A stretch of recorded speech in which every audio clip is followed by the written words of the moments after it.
Okay, so here we have a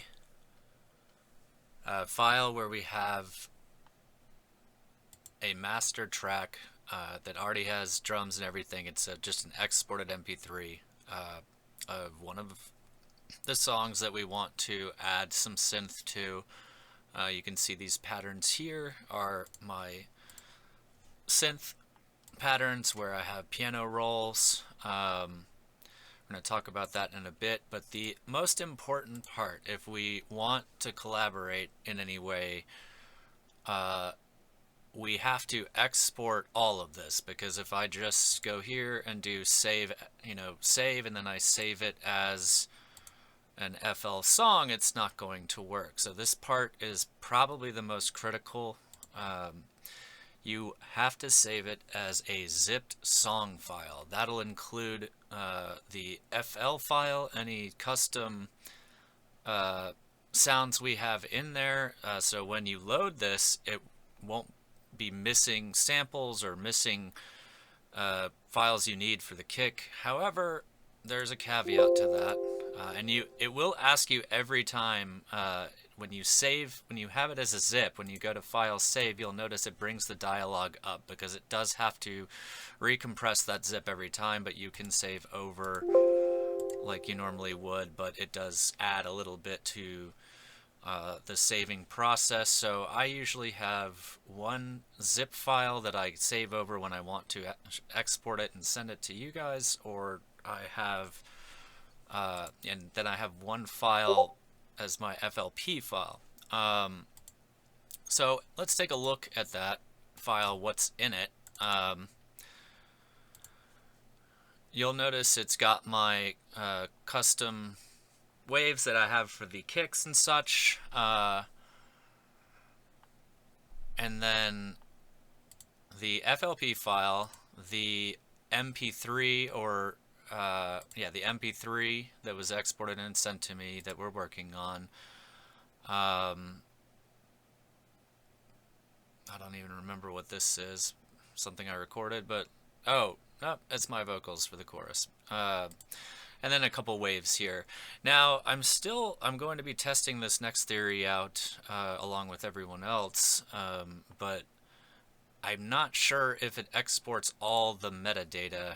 For example, does it keep all of these knobs right? I don't think it actually is going to mess with your master volume on FL Studio. Things like that don't get saved over. Uh, anyway, the next critical part is we have the only thing that will not be transferred over is plugins that you don't have. For example, Serum is an aftermarket uh, VST, whereas my like the 3X oscillator comes in built in with FL Studio, so that one everyone has. This mini 8-bit plugin, the one that sounds like this, is a free VST that I can give you all, and then we can have another tutorial on how to install third-party VSTs. But anyway, so what I do, and I think we should establish some naming conventions for patterns, because I need to go back here and actually name them all. You'll see that I have some layering here.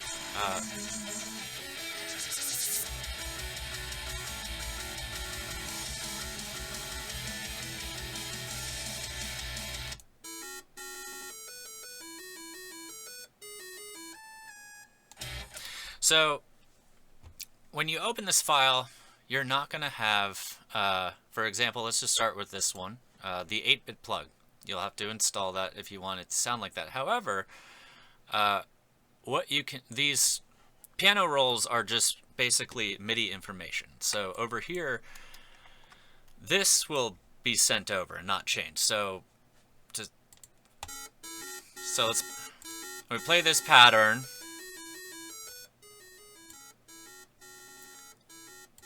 But I can just as easily, because this will come in and it won't play any sound for you, and obviously we want it to play sound, so you'll have to replace this with a patch that you have. Now, obviously, in the perfect world, we want to all have the same plugins, be working off the same general configuration with FL Studio, but that'll come later, as well as I want to add one more thing to our workflow to just make all of this easier, but that's sometime later. But for example, if you don't want to install that 8-bit plugin, or you're not going to install Serum or whatever, you can change it to something else. For example, we'll change this to the 3X oscillator, and you'll see that it still plays sound, different sound.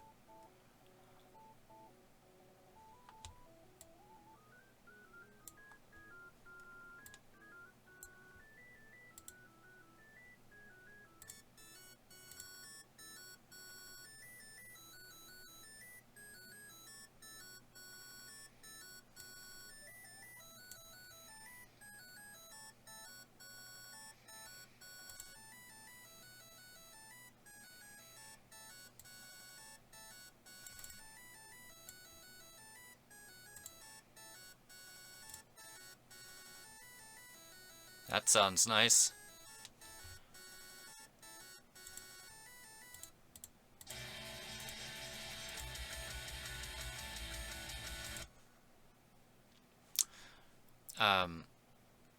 Right, so, and I'll leave everyone to figure out how they want to mess with the various plugins. Just play with some knobs. Don't forget that you also have this context menu here on every plugin where it's the built-in FL Studio stuff. So for example, so that little swingy sound that I do,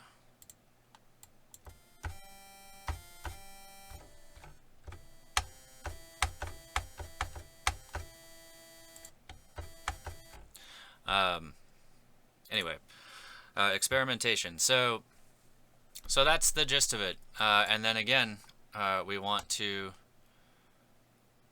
save it as the zip, and that's, if we want to collaborate back and forth for now, that's going to be what we're going to have to do. So let's talk a little bit about how a pattern works. So say we're working on this one.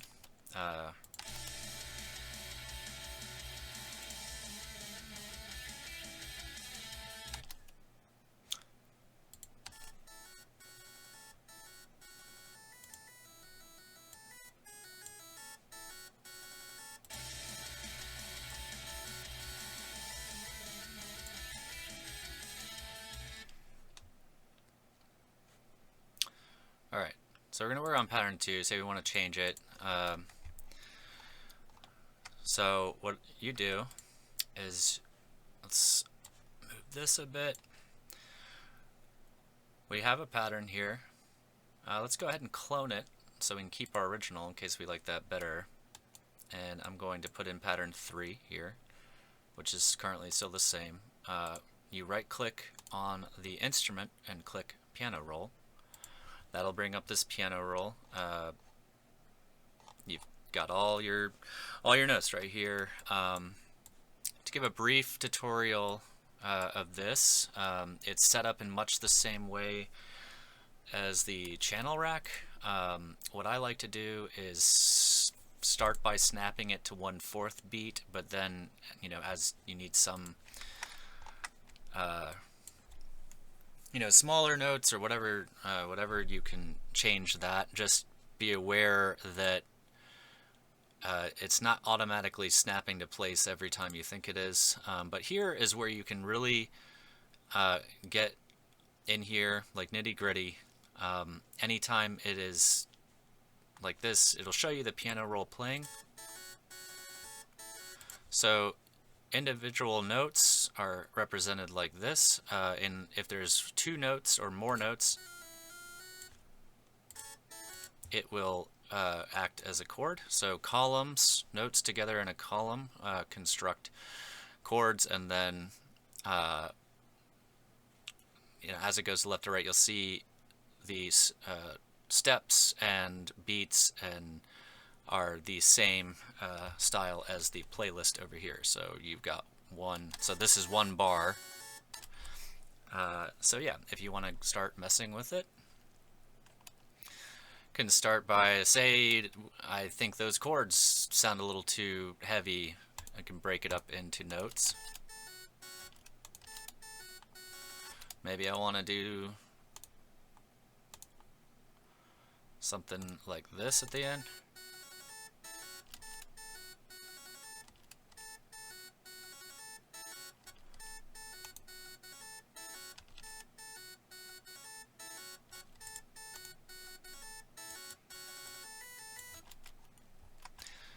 So I can just come in here and just start experimenting with things.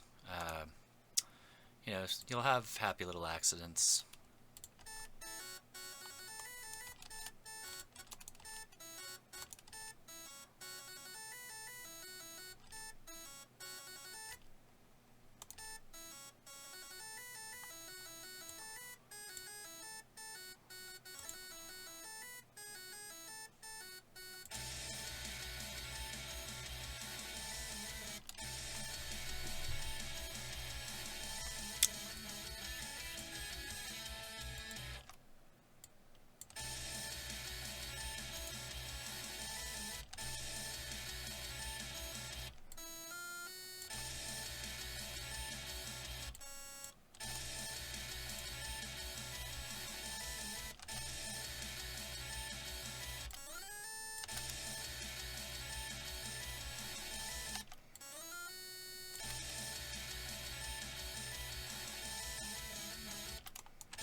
And say I want to let that guitar come through as it starts.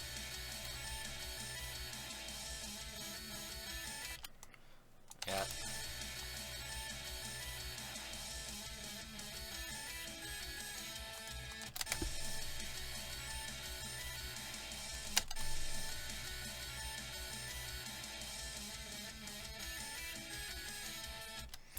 Yeah, so that's the step sequencer or piano roll, excuse me, in a nutshell. There's lots of features. For example, here's the velocity of the note, aka how hard you're going to hit it. You have pans, releases, cutoff, pitching, all sorts of things for individual notes. You can clip on each little note property if you want to modify that in any way.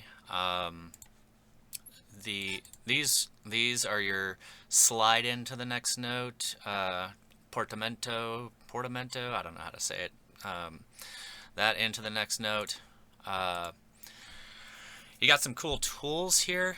For example, you can take a chord, so here we have all of our chords, and this makes it really straightforward. If you know you have some sort of major seventh chord and you want to see like a melody, you know, I have this stamp right here. You see it stamps all those together, and then I could highlight it and I can say arpeggiate it, and then I can say I want a range of 3 octaves and time multiplier and accept.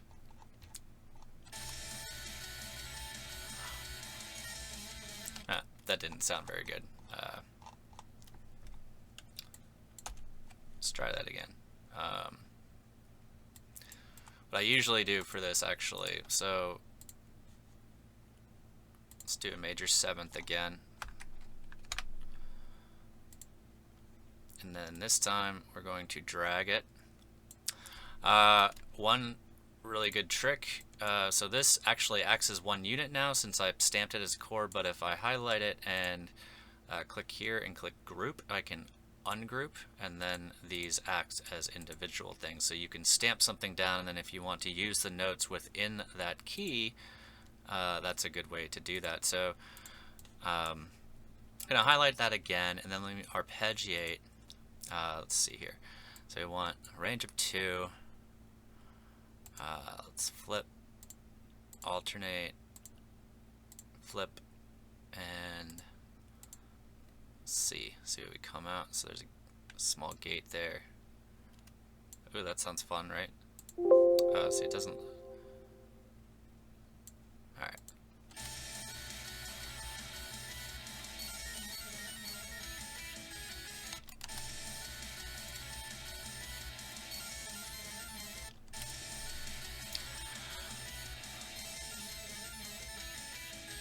Crazy, right? uh, yeah, obviously we would have to, uh, make that in the right key, but you get the idea. There's a lot you can do with this piano roll. This gives you everything you want to do in MIDI. There's obviously more MIDI sequencers than just this one, but since it's in FL Studio, it's pretty easy. Anyway, let's see if there's anything else I could show real quick. You got your stamps, you got all your scales. Pretty much should know how to work with these tools if you've worked with the pattern at all, or playlist pattern at all. But let's see what else we can do.